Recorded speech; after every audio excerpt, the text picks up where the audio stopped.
Easy Dreamers, the other day I went to beautiful Greenwich in London to teach you guys 17 different ways to say the word walk. This is a fantastic vocabulary lesson for anyone that wants to boost their English. So let's get to it.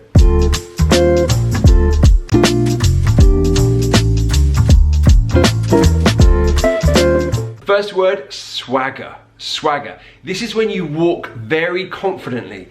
You kind of puff your chest out. You kind of move as if you are the most important person in the room or in the place that you are. So an example sentence, he swaggered into the room as if he owned the place. He swaggered into the room as if he owned the place. Now a similar meaning would be strut as well, to strut. And this is again to walk as if you are the most important person around, like lots of confidence. An example sentence, there's a dog in my neighborhood that struts around as if she owns the place. There's a dog in my neighborhood that struts around as if she owns the place. She kind of walks like this. She knows that she's the number one dog in town. So yeah, to strut. So to swagger or to strut, similar kind of feeling to them. Word number 3, stride. Now this is when you walk with purpose and with long steps, big long steps. Example sentence, she strode to the hotel reception desk and asked for a refund. So when you see someone striding towards you, you know they mean business. Similar to that is to march. Now march can have two different meanings when we're thinking about walking.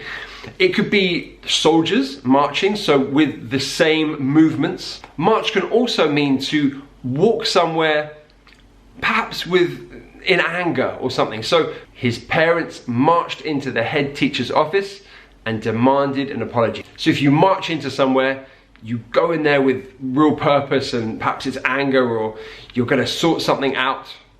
To march. Okay, but what if you're not always walking with purpose or whatever? Well, that could be to wander.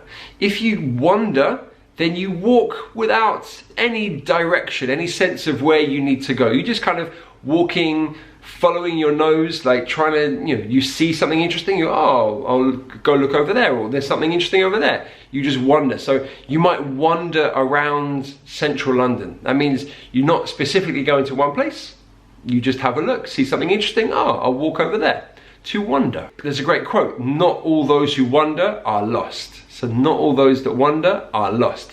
Yeah, the idea that just because you're walking with no purpose doesn't mean you're lost. It just means that you're open to new and interesting things. Now continuing this theme of leisurely walking, we can have stroll or amble. These are both kind of nice leisurely walking style. So if you are strolling around, you're just doing it for pleasure. You're enjoying the act of walking. Same with amble. If you're ambling around, you're just doing it because, yeah, you want to go for a walk. You want to enjoy the activity. And there's no sense of urgency. There's no hurry. You're just doing it at your own pace. So last weekend, I strolled around West London. Now, even more relaxed would be to saunter. To saunter. This is very leisurely walking. If you saunter down the street, very chilled, very relaxed. Okay, the total opposite of to saunter is to pace.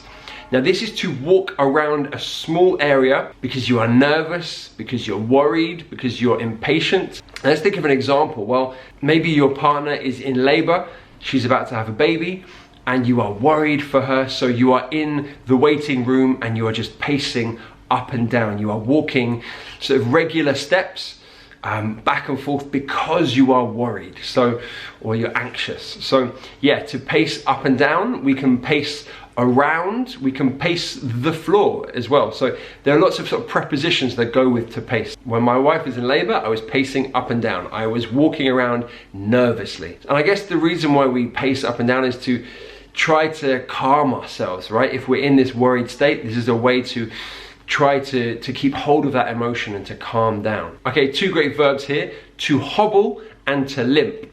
Now, if you have hurt yourself, let's say you've hurt your leg, you might limp, okay? So that's when you walk with one sort of painful leg. But if you hobble, perhaps it could be both legs, or you've got some pain somewhere, so you can't walk as well as normal. So they are both ways of walking that are affected by injury or pain.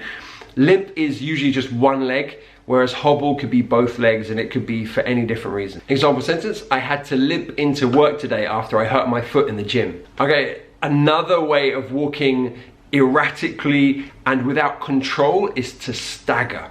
To stagger. Now this could be for many different reasons, possibly because you're drunk or you're dizzy. Often in the movies, if someone has been attacked, then they might stagger to find help. So yeah, it's to walk without control. So example sentence, Marco got so drunk that he had to stagger home. Marco got so drunk that he had to stagger home. These two I have a real affinity for. When I was young, my parents would take us on very long walks. I love walking now, don't get me wrong, but when I was a kid, not so much. So halfway through this walk, I would be tired and I'd not want to walk anymore. So I would plod or trudge. And this is to walk with very heavy feet because you're tired or you're bored, something like that. So if you walk in that way, it's to plod or to trudge. Example sentence, I made the kids trudge around the park. I made the kids trudge around the park. I made them walk around the park, but they did it in the style of heavy feet because they didn't want to do it. So I made the kids trudge around the park. And the last one, the type of walking that we don't even know that we're doing, sleepwalking. Okay, so this is when you walk whilst you're asleep. Can be a little bit dangerous. You can find yourself in strange situations. I don't know if you've ever done it. I don't think I've done it before, but yeah, to sleepwalk.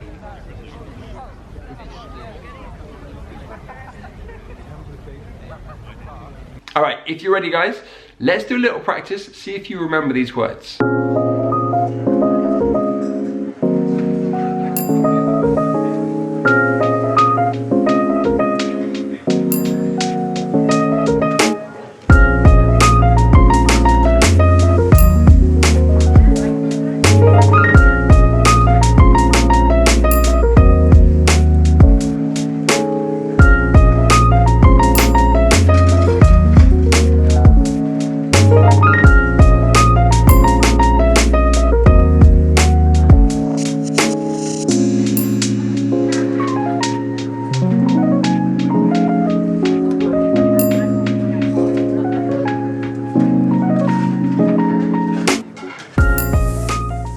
Okay, how did you do?